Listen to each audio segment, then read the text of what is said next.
নমস্কাৰ টাইমেটলৈ স্বাগতম মই অভিলাষ আৰু লৈ আহিছো এটা গুৰুত্বপূৰ্ণ খবৰ মাতাবৰৰ পৰা সকলো মাটি কাঢ়ি অনা হ'ব বুলি মুখ্যমন্ত্ৰীয়ে পোনপটীয়াকৈ হুংকাৰ দিছে আৰু মাতাবৰৰ পৰা মাটি কাঢ়ি আনি চৰৰ দুখীয়া লোকক ভূমি প্ৰদান কৰা হ'ব এই ক্ষেত্ৰত কোনো হিন্দু মুছলমান নাথাকিব বুলি মুখ্যমন্ত্ৰীয়ে পোনপটীয়াকৈ কৈছে ভূমি প্ৰদানৰ ক্ষেত্ৰত কোনো হিন্দু মুছলমান নাই চৰৰ দুখীয়া লোকেও পাব ভূমিৰ পট্টা ভূমি নীতি অনুসৰি 1ৰ পৰা 1.5 বিঘাকৈ ভূমি দিয়া হ'ব তেওঁলোকক আৰু চৰৰ মাতব্বৰৰ পৰা সকলো ভূমি কাঢ়ি অনা হ'ব ৰাজ্যত শীঘ্ৰেই চলিব উচ্ছেদ আৰু উচ্ছেদ হ'ব তাৰ পিছত চৰৰ দুখীয়া লোকক দিয়া হ'ব মাটিৰ পট্টা এই ক্ষেত্ৰত মুখ্যমন্ত্ৰীয়ে কি কৈছে লৈ অহাৰ চেষ্টা কৰিছো জনাই আছো টাইমেট বিগ ব্ৰেকিং ডাঙৰ খবৰ চৰৰ ভূমিহীন দুখীয়াই পাব মাটিৰ পট্টা মুখ্যমন্ত্ৰীয়ে বৃহৎ ঘোষণা কৰিছে মাতব্বৰৰ পৰা সকলো মাটি কাঢ়ি অনা হ'ব মাতব্বৰৰ কবলৰ পৰা কাঢ়ি অনা হ'ব সকলো মাটিৰ পট্টা প্ৰদানৰ ক্ষেত্ৰত নাথাকিব কোনো হিন্দু মুছলমানৰ প্ৰশ্ন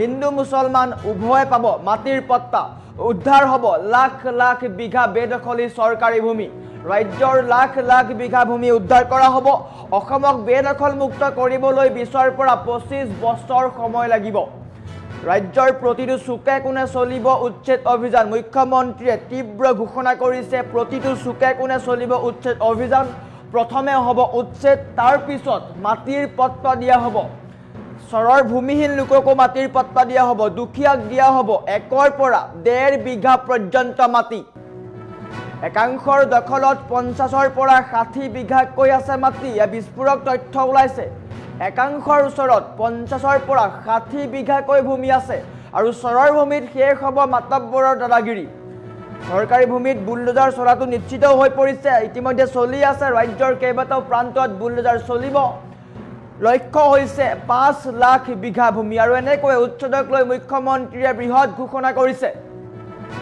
চৰৰ ভূমিহীন দুখীয়াক দিয়া হ'ব মাটিৰ পট্টা মাতব্বৰৰ পৰা সকলো মাটি কাঢ়ি আনি চৰৰ দুখীয়া লোকক মাটিৰ পট্টা দিয়া হ'ব কিয়নো একাংশ লোকে চৰত 50ৰ পৰা 60 বিঘাকৈ মাটি দখল কৰি আছে যাৰ ফলত যিসকল দুখীয়া লোক আছে যিসকল দৰিদ্ৰ লোক আছে তেওঁলোক বেদখল হ'বলগীয়া হৈছে বা তেওঁলোকৰ ঘৰ নাই আৰু এই ক্ষেত্ৰত চৰকাৰে ভূমি নীতি অনুসৰি দুখীয়াক দিব 1ৰ পৰা 1.5 বিঘাকৈ ভূমি চৰৰ লোকেও পাব এই ভূমি হিন্দু মুছলমানৰ কোনো প্ৰশ্ন নাই হিন্দু হওক মুছলমান হওক সকলোৱে পাব চৰকাৰী ভূমি পট্টা চৰকাৰে কেৱল মাতব্বৰৰ পৰা মাটি কাঢ়ি আনিব স্পষ্ট ৰূপত কৈছে মাতব্বৰৰ পৰা মাটি কাঢ়ি অনা হ'ব আৰু চৰৰ যিসকল ভূমিহীন আছে বা চৰৰ যিসকল দুখীয়া লোক আছে তেওঁলোকক মাটিৰ পট্টা দিয়া হ'ব আৰু পট্টা প্ৰদানৰ ক্ষেত্ৰত নাথাকিব কোনো হিন্দু মুছলমানৰ প্ৰশ্ন হিন্দু মুছলমান উভয়ে এই সুবিধা লাভ কৰিব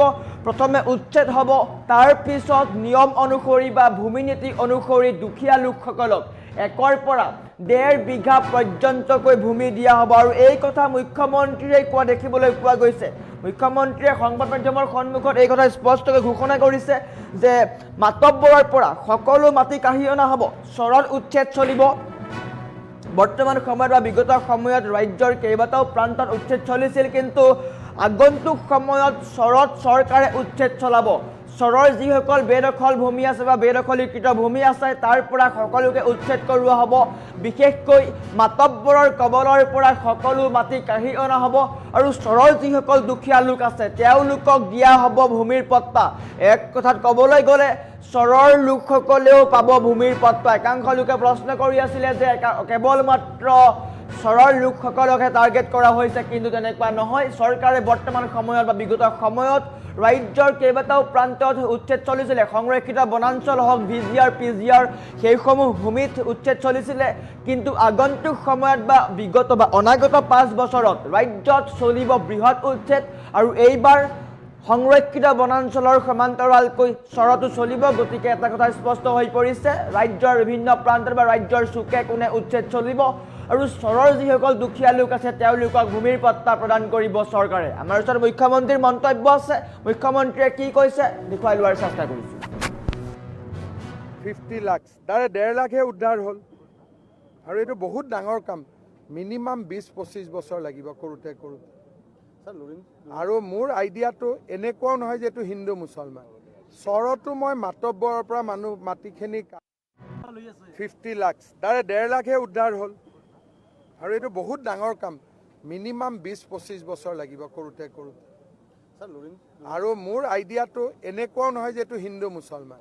চৰতো মই মাতব্বৰৰ পৰা মানুহ মাটিখিনি কাঢ়ি মই চৰৰে দুখীয়া মানুহক মাটিটো দিব খোজোঁ। ইয়াত কোনো কমিউনিয়েল কথা নাই। হ'ব য'ত য'ত আমাৰ মাটি দখল হৈ আছে, দখল মুক্ত হোৱাৰ পিছত দুখীয়া মানুহক নতুনকৈ 1.5 কঠা দিয়াতো কাৰো আপত্তি নাই। প্ৰথম কথা হ'ল যে 300 বিঘা মাটি দখল কৰিব নালাগে। প্ৰথমতে এভিকশ্যন হ'ব, হোৱাৰ পিছত ভূমিহীন মানুহক ভূমি নীতি অনুসৰি 1 বিঘা 2 বিঘা দিয়াতো আপত্তি নাই।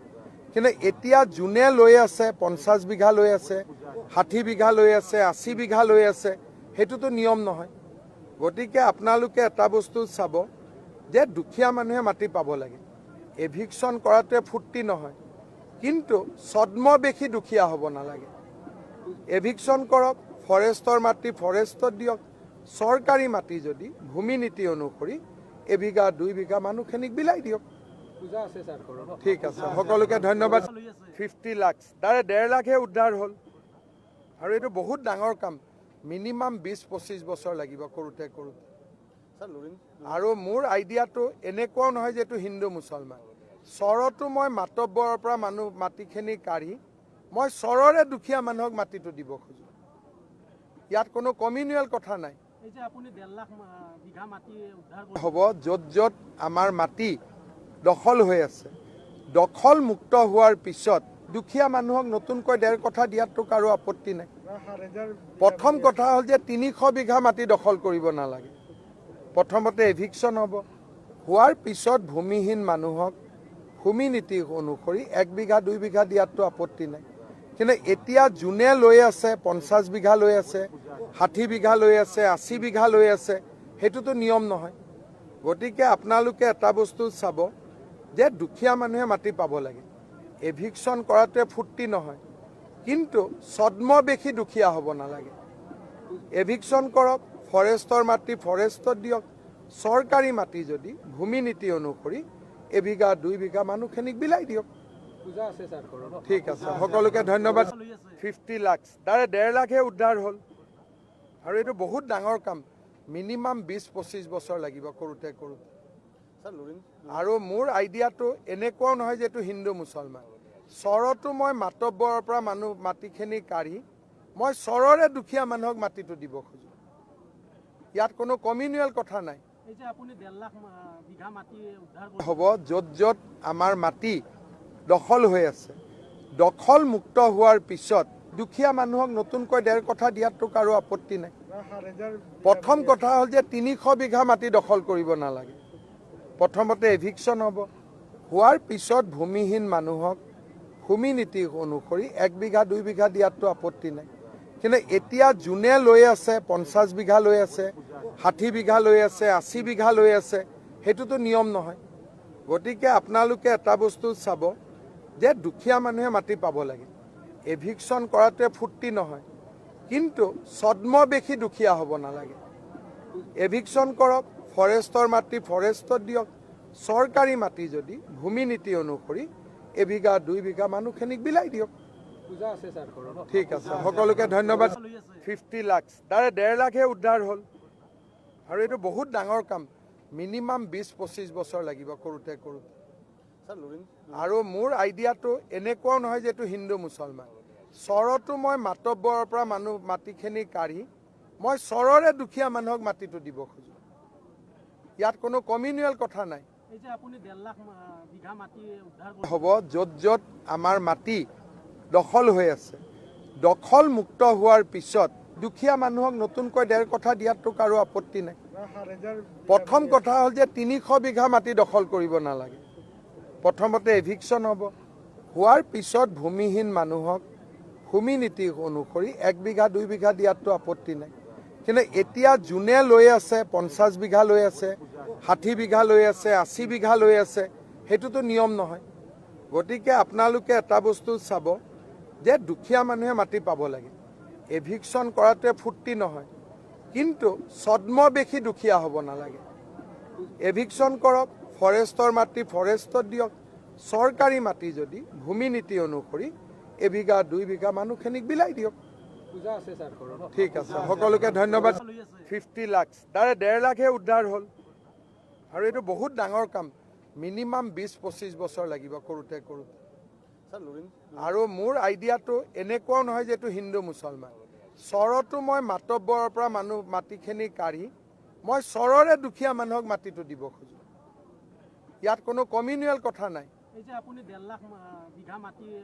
হ'ব য'ত য'ত আমাৰ মাটি দখল হৈ আছে, দখল মুক্ত হোৱাৰ পিছত দুখীয়া মানুহক নতুনকৈ 1.5 কঠা দিয়াতো কাৰো আপত্তি নাই। প্ৰথম কথা হ'ল যে 300 বিঘা মাটি দখল কৰিব নালাগে। প্ৰথমতে এভিকশ্যন হ'ব, হোৱাৰ পিছত ভূমিহীন মানুহক ভূমি নীতি অনুসৰি 1 বিঘা 2 বিঘা দিয়াতো আপত্তি নাই। কিন্তু এতিয়া যোনে লৈ আছে 50 বিঘা লৈ আছে, 60 বিঘা লৈ আছে, 80 বিঘা লৈ আছে, সেইটোতো নিয়ম নহয়। গতিকে আপোনালোকে এটা বস্তু চাব যে দুখীয়া মানুহে মাটি পাব লাগে। এভিকশ্যন কৰাটোৱে ফূৰ্তি নহয়, কিন্তু ছদ্মবেশী দুখীয়া হ'ব নালাগে। এভিকশ্যন কৰক, ফৰেষ্টৰ মাটি ফৰেষ্টত দিয়ক। চৰকাৰী মাটি যদি ভূমি নীতি অনুসৰি এবিঘা 2 বিঘা মানুহখিনিক বিলাই দিয়ক। ঠিক আছে, সকলোকে ধন্যবাদ। 50 লাখ তাৰে 1.5 লাখহে উদ্ধাৰ হ'ল আৰু এইটো বহুত ডাঙৰ কাম। মিনিমাম 20-25 বছৰ লাগিব কৰোঁতে কৰোঁতে। আৰু মোৰ আইডিয়াটো এনেকুৱাও নহয় যে এইটো হিন্দু মুছলমান। চৰতো মই মাতব্বৰৰ পৰা মাটিখিনি কাঢ়ি মই চৰৰে দুখীয়া মানুহক মাটিটো দিব খোজোঁ। ইয়াত কোনো কমিউনিয়েল কথা নাই। হ'ব য'ত য'ত আমাৰ মাটি দখল হৈ আছে, দখল মুক্ত হোৱাৰ পিছত দুখীয়া মানুহক নতুনকৈ 1.5 কঠা দিয়াতো কাৰো আপত্তি নাই। প্ৰথম কথা হ'ল যে 300 বিঘা মাটি দখল কৰিব নালাগে। প্ৰথমতে এভিকশ্যন হ'ব, হোৱাৰ পিছত ভূমিহীন মানুহক ভূমি নীতি অনুসৰি 1 বিঘা 2 বিঘা দিয়াতো আপত্তি নাই। কিন্তু এতিয়া যোনে লৈ আছে 50 বিঘা লৈ আছে, 60 বিঘা লৈ আছে, 80 বিঘা লৈ আছে, সেইটোতো নিয়ম নহয়। গতিকে আপোনালোকে এটা বস্তু চাব যে দুখীয়া মানুহে মাটি পাব লাগে। এভিকশ্যন কৰাটোৱে ফূৰ্তি নহয়, কিন্তু ছদ্মবেশী দুখীয়া হ'ব নালাগে। এভিকশ্যন কৰক, ফৰেষ্টৰ মাটি ফৰেষ্টত দিয়ক। চৰকাৰী মাটি যদি ভূমি নীতি অনুসৰি এবিঘা 2 বিঘা মানুহখিনিক বিলাই দিয়ক। ঠিক আছে, সকলোকে ধন্যবাদ। 50 লাখ তাৰে 1.5 লাখহে উদ্ধাৰ হ'ল আৰু এইটো বহুত ডাঙৰ কাম। মিনিমাম 20-25 বছৰ লাগিব কৰোঁতে কৰোঁতে। আৰু মোৰ আইডিয়াটো এনেকুৱাও নহয় যে এইটো হিন্দু মুছলমান। চৰতো মই মাতব্বৰৰ পৰা মাটিখিনি কাঢ়ি মই চৰৰে দুখীয়া মানুহক মাটিটো দিব